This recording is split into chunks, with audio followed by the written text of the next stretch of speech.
So welcome to my channel Smart More Amazing Works after a long day. So today आज मैले हजुरलाई सिकाउँदैछु कि कसरी फेसबुक पेज क्रिएट गर्ने।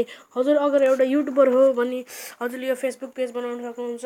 हजुर हुनुहुन्न अनि त्यही पनि हजुरले इन्फर्मेसनको लागि हजुरको कुनै बिजनेस पपुलर बनाउनको लागि फेसबुक पेज युज गर्न सक्नुहुन्छ।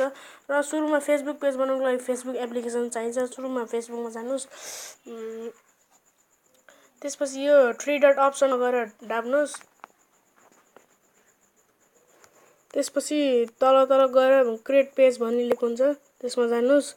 त्यसपछि गेट स्टार्टेड अनि पेज नेम राख्नु एउटा कुनै, जस्ट सपोज अब मैले स्मार्ट मगर वर्क्स राखेँ।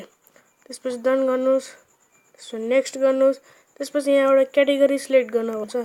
जस्ट सपोज ल मैले सेट गरेँ एउटा क्याटेगोरी जस्तो बुक्स एन्ड म्यागजिन्सलाई प्रमोट गर्नको लागि पनि बुक्स एन्ड म्यागजिन सिलेक्ट गर्नु। ब्रान्ड्स र प्रडक्टको लागि भने ब्रान्ड्स र प्रडक्ट्स, यहाँ धेरै क्याटेगोरी छ, एउटा सेट गर्नु।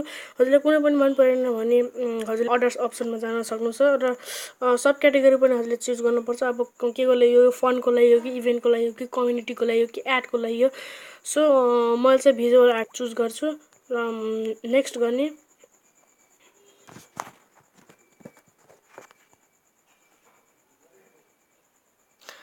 त्यसपछि हजुरको कुनै वेबसाइट छ भने हजुरले वेबसाइट नै हाल्न सक्नुहुन्छ। तर अहिले यो जरुरी छैन, मैले नेक्स्ट गरिदिन्छु। त्यसपछि हजुरले एउटा प्रोफाइल पिक्चर हाल्न सक्नुहुन्छ आफ्नो ग्यालेरीबाट।